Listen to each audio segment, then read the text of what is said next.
Hello friends, welcome to unbeaten test. मित्रों, आज unbeaten test में उत्तरायण स्पेशियल चीकी बनी रही है। आम तो मारी चेनल पर तलनी और सींगनी बने प्रकार की चीकी मैं आगे शेर करी है, तो मित्रों ये पण जरूर जोजो। आ सींगनी चीकी जराक अलग रीते आपणे बनाववाना छीए, तो विडियो ने अंत सुधी जोजो और अंत में आपेली टिप्स ने खास ध्यान राखजो। मित्रों, तो अहीं सींगदाणानी चीकी बनाववा माटे मैं 2 वाडकी सींगदाणा लई लीधा छे। सींगदाणा नाना मोटा कोई पण चाले। तो वाडकीनुं माप आपणे जे अत्यारे लीधुं छे ए ज गोळ माटे पण लेवाना छीए।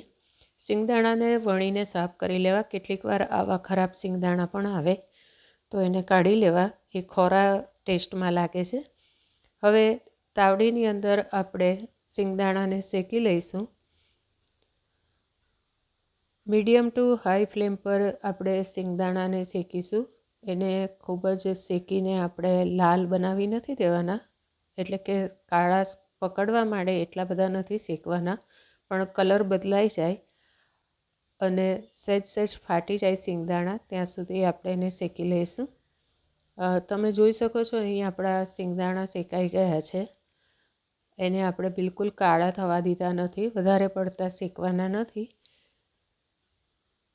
કાચો ટેસ્ટ નીકળી જાય એવા આપણે એને શેકી લઈશું। ગેસ બંધ કર્યા પછી પણ થોડીવાર હલાવતા રહેવું, કારણ કે આપણું વાસણ ગરમ હોય તો નીચેથી પાછા કાળા થઈ જાય, એટલે એને થોડીવાર હલાવી લેવું। અને ત્યારબાદ આપણે એને એક થાળીમાં કાઢી અને ઠંડુ કરવા માટે મૂકી દઈશું। ठंडू करवा माटे पोळुं वासण लेवुं, जेथी ए झड़पथी ठंडा थई जाय अने एने चारे बाजू स्प्रेड करी लेवुं।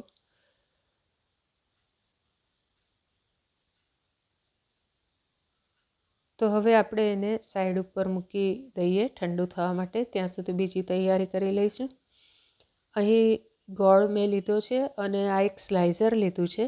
तो गोळने झीणो करवा माटे अहीं मैं स्लाइसरनो उपयोग कर्यो छे। स्लाइसरने ब्लेडने जरा पહોળી કરી અને આપણે આ પ્રમાણે કરીશું તો ફટાફટ આપણો ગોળ ઝીણો થઈ જશે। તમે એને કાપીને પણ ઝીણો કરી શકો, પરંતુ બહુ મોટા ગાંગડા રહેવા દેવા નહીં। આમ તો આપણે એનો પાયો બનાવવાના છીએ, એટલે અતિશય ઝીણો કરવાની કોઈ જરૂર રહેતી નથી।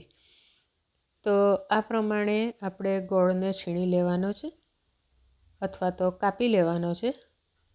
અને પછી જે વાડકીથી આપણે सींगदाणानुं माप लीधुं छे ते ज वाडकी जेटलो आपणे गोळने कापी लईशुं। तो अहीं तमे जोई शको छो के जे वाडकीमां मैं सींगदाणा माप्या हता ए ज वाडकी उभरावीने मैं गोळथी भरी लीधी छे। एटले जो तमे वाडकी प्रमाणे मेजर टू मेजर करो तो 1.25 वाडकी जेटलो गोळ छे, पण जो तमे उभरावीने लो तो 1 वाडकी गोळ इनफ छे। हवे सींगदाणा पण ठंडा थई गया छे, तो आपणे एने छोली लईशुं, एना छोड़ा काढी नाखीशुं। तमे जोई शको छो आरामथी ए छोड़ा अने सींगदाणा छूटा पड़ी जाय छे। तो बधा सींगदाणा अहीं मैं साफ करी लीधा छे। कोई कोई सींगदाणामां मानो के छोड़ा रही जाय तो एनुं बहु चिंता करवानी जरूर नथी, ए टेस्टमां जरा पण खराब नहीं लागे। तो हवे आपणे आ सींगदाणाने एक मिक्सरना बाउलमां लई लईशुं। अहीं मैं 2 वाडकी सींगदाणा लीधा छे, तो अड़धा अड़धा करी अने एने मिक्सरमां फेरवीशुं, पण आपणे एनो झीणो पावडर करवानो नथी। एने आपणे थोड़ा आखा रहे ए रीतना करवाना छे, एटले के 1 सेकंड के 2 वार ज तमे फेरवशो एटले आ प्रमाणेनो एनो तैयार थई जशे भूको। तमे जोई शको छो आमां कोई कोई सींगदाणा आखा पण छे अने एकदम पाउडर न थई गया होय तेवा मैं ग्राइंड कर्या छे। हूँ तमने नजीकथी बतावी दऊं। तो आपणे एने अधकचरा वाटी लेवाना छे, अतिशय झीणो पाउडर करवानो नथी। तो आ प्रमाणे मैं बधा सींगदाणाने क्रश करी लीधा छे। मात्र तमे 1 सेकंड ज फेरवशो एटले तमारा सींगदाणा आ प्रमाणे क्रश थई जशे।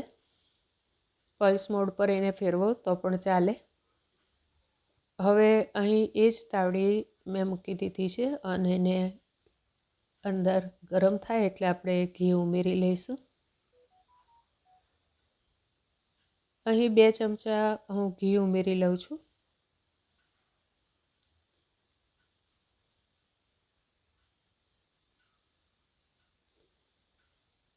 ચીકી ઘીમાં જ બનાવવામાં આવે છે. તો ઘી ગરમ થાય ત્યાં સુધીમાં અહીં હું એક થાળીને ગ્રીસ કરી લઉં છું ઘીથી. એને અંદરથી અથવા બહારથી જે બાજુ તમે ચીકી પાથરવા માગતા હોય એ તરફ ગ્રીસ કરી લેવી. તો અહીં આપણું ઘી ગરમ થઈ ગયું છે. હવે આપણે એમાં ગોળ ઉમેરી લઈએ. અહીં મેં દેશી ગોળનો ઉપયોગ કર્યો છે. તમે તમારી પાસે જે ગોળ હોય તેનો ઉપયોગ કરી શકો. માર્કેટમાં તો ચીકીનો ગોળ પણ મળતો હોય છે, તો એનો પણ ઉપયોગ કરી શકો. આપણે કાપીને નાખેલો છે ગોળ એટલે ફટાફટ ઓગળી જશે. મિત્રો, અહીં તમને એક રિક્વેસ્ટ કરવાની, જો તમે હજી મારી ચેનલ સબસ્ક્રાઈબ ન કરી હોય તો જરૂરથી સબસ્ક્રાઈબ કરજો અને રેસીપી કેવી લાગી કોમેન્ટમાં જરૂર જણાવજો. જો રેસીપી ગમે તો મિત્રો અને સંબંધીઓમાં શેર પણ જરૂરથી કરજો. અહીં આપણો ગોળ ઓગળી ગયો છે, પરંતુ આપણે એનો પાયો બનાવવાનો છે, તો હજી આપણે એને ગેસ પર થવા દઈશું. મારી તલની રેસીપીમાં તમે આ પાયાને કેવી રીતે ચેક કરવો થયો છે કે નહીં તે જોઈ શકશો. પાણીની અંદર એને 2-3 ટીપા પાડીને આપણે ચેક કરવાનું હોય છે. તો એ રેસીપીમાં તમને કઈ રીતે ચેક કરવું એ જરૂરથી મળી જશે. અત્યારે અહીં બબલ થવા માંડ્યા છે, પણ હજી આપણો પાયો તૈયાર નથી, એટલે આપણે એને હજી થવા દઈશું. ગોળનો કલર બદલાઈ જાય અને અંદરથી એની સ્ટ્રોંગ સ્મેલ આવવા માંડે ત્યાં સુધી આપણે એને થવા દેવાનો છે. અને વચ્ચે તમે એને પાણીમાં ટીપું નાખીને પણ ચેક કરી શકો. પાણીમાં નાખ્યા પછી એક ક્રિસ્ટલ બની જવું જોઈએ. એને ખેંચીને તોડીએ તો એના રેસા ન થવા જોઈએ. આ પ્રમાણે જ્યારે બબલ થવા માંડે ત્યારે ગોળ એકદમ હલકો થઈ જશે. હજી આપણે એને થોડી વાર હલાવવો પડશે.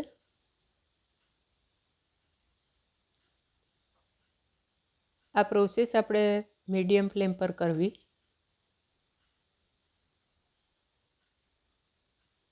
અને સતત જ એને હલાવતા રહેવું, એને જરા પણ છોડવું નહીં. તમે જોઈ શકો છો કલર બદલાઈ ગયો છે, આપણો પાયો થઈ ગયો છે. તો એમાં આપણે હવે સિંગનો જે ભૂકો તૈયાર કર્યો છે તે નાખી દઈશું. મિત્રો, ખાસ ધ્યાન રાખવાનું છે કે અહીં ગોળનું પ્રમાણ સિંગ કરતાં અડધું જ આપણે લેવાનું છે. તમને ગોળ વધારે જોઈતો હોય તો અડધા કરતાં થોડું વધારે લઈ શકો, પરંતુ સરખે સરખું ગોળ લેવો નહીં તો તમારી ચીક્કી એકદમ કડક થઈ જશે. ગોળ અને સિંગદાણાને બરોબર આપણે મિક્સ કરી લઈશું.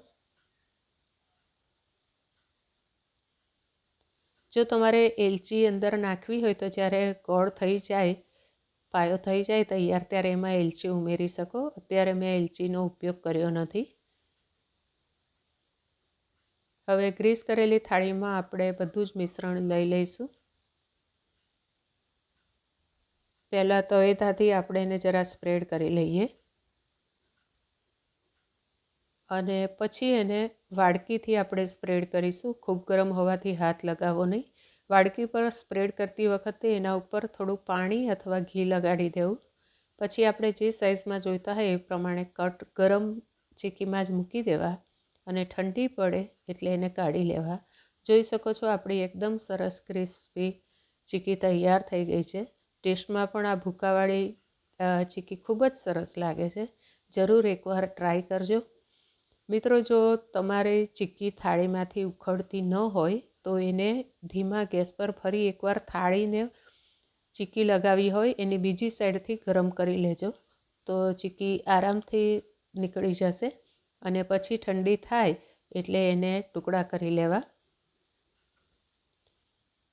તો ખાસ પાયો બનાવતી વખતે આપણે એનું ધ્યાન રાખીશું. મિત્રો ફરી મળીશું નવી મસ્ત વાનગી સાથે. ત્યાં સુધી ટેક કેર.